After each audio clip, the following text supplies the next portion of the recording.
Good morning, I'm Taylor Wilson, and today is Thursday, September 18th, 2025. This is USA Today's The Excerpt. Today, what the Fed's rate cut means, plus turmoil on RFK Jr.'s turf prompts some rare GOP pushback, and Jimmy Kimmel has been pulled off the air indefinitely over his comments about the shooting of Charlie Kirk. After 9 months of staying on the sidelines, the Federal Reserve has announced a rate cut.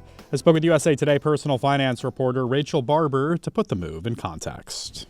Thanks for hopping on, Rachel. Thanks for having me, Taylor. So just with the basics here at the top, Rachel, what did the Fed actually announce? So the Fed announced a 0.25 percentage point rate cut. So that brings the federal funds target rate down to 4 to 4.25%.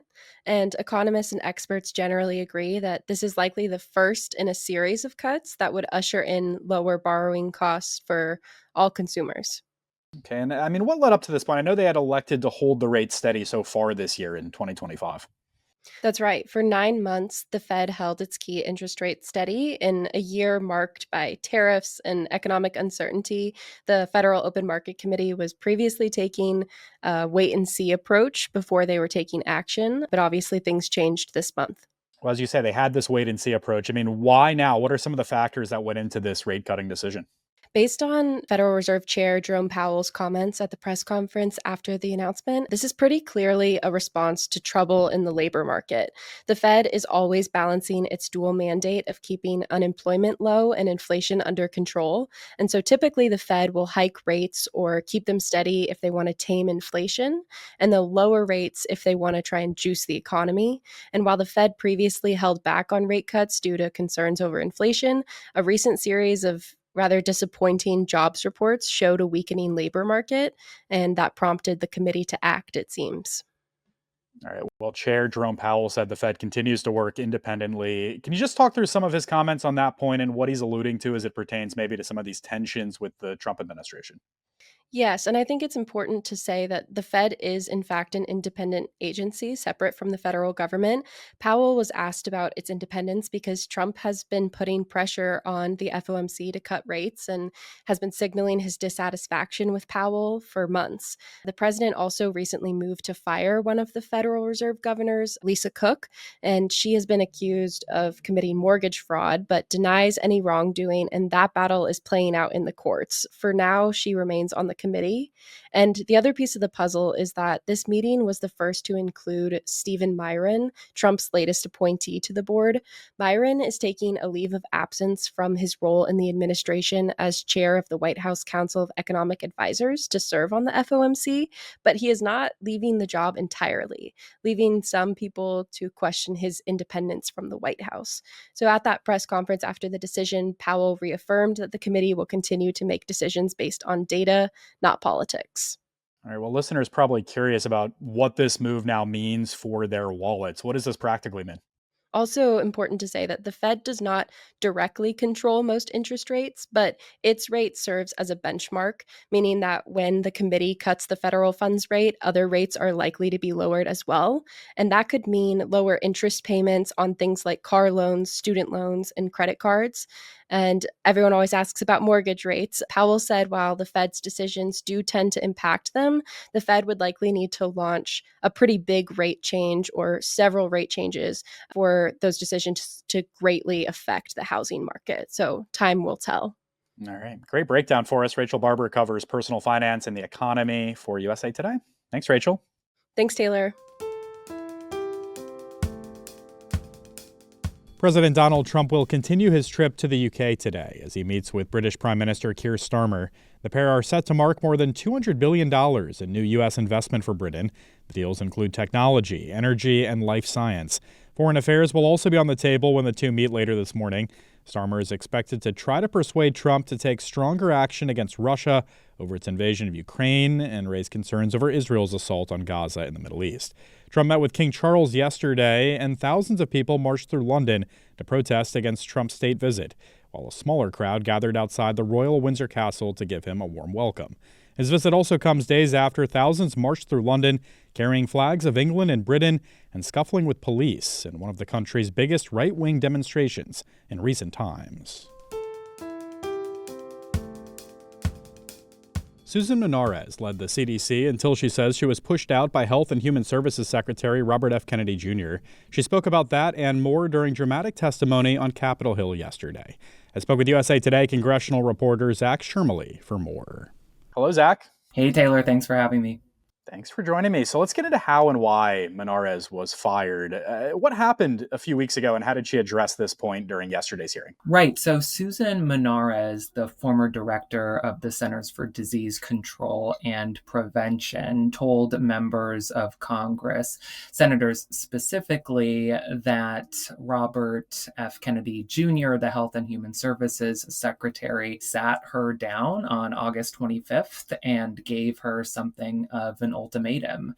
He said to her that, according to Menarez, he wanted her to issue preemptive guarantees to him that she would essentially greenlight recommendations from a key CDC vaccine panel, according to Menarez, before presenting any scientific evidence about those recommendations. She also said that RFK Jr. wanted her to dismiss career public health officials who were working in vaccine policy, with which the secretary disagreed. All right, well, we can't talk about this administration, the CDC, or any of this really without bringing vaccines up. I mean, how did that topic, come up yesterday during this hearing? Yeah, so Health and Human Services Secretary RFK Jr. has not made any secret about the skepticism that he has espoused since before being confirmed to the role of the nation's top public health official. And vaccines are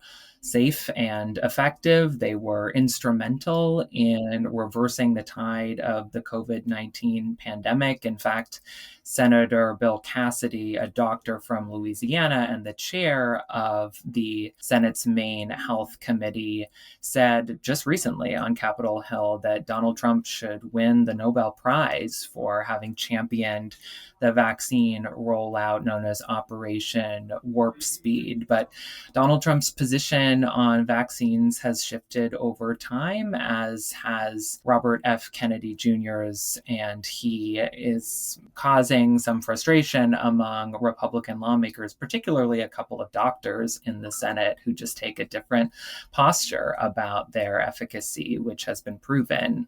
Well, Zach, some of these exchanges seem to show a rare area of discontent or disconnect among congressional Republicans with the Trump administration. Is that fair to say? And how do you see this playing out next? Yeah, there are a few issues on which Republicans have been more willing to break with the White House. Jeffrey Epstein, the disgraced late financier who was convicted of sex crimes, and the transparency of the investigation into his case is one notable issue on which a lot of congressional Republicans have decided that it's politically feasible for them to disagree with the White House. And it's really interesting, especially as turmoil at the CDC has increased over the past couple of weeks and months here. Congressional Republicans have shown a lot more alacrity to disagree publicly with the president over the policy positions that he's taking with respect to vaccines and public health. Well, we're obviously talking about RFK here. Robert F. Kennedy Jr. was at the heart of so many of the lines of questioning yesterday, Zach. Did we get any response from him, any sense on where his perspective on all this is?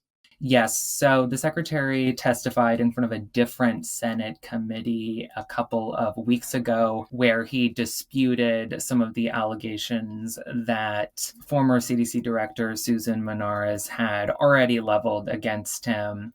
He said that he did not ask her to pre-approve vaccine recommendations, but just wanted her to keep an open mind about them. Andrew Nixon, the spokesperson for the Health and Human Services Department, said in a statement to us that Menarez was fired for declaring herself untrustworthy. Those are Nixon's words to the secretary, and for what Nixon described as acting maliciously to undermine the president's agenda. All right, Zach Shermley covers Congress for USA Today. I appreciate your insight as always, Zach.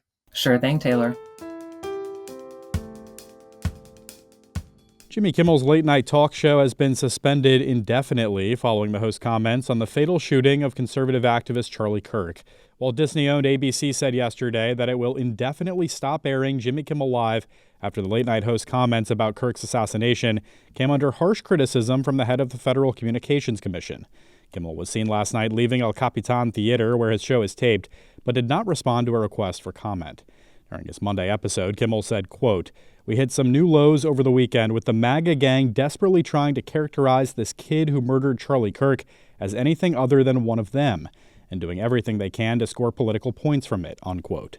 Utah prosecutors have since charged a 22-year-old with aggravated murder, felony discharge of a firearm, obstruction of justice, and witness tampering. Brendan Carr, the chairman of the FCC, had seemingly threatened ABC, Disney, and Kimmel over his monologue about Kirk during a YouTube episode of commentator Benny Johnson's show, saying, "We can do this the easy way or the hard way."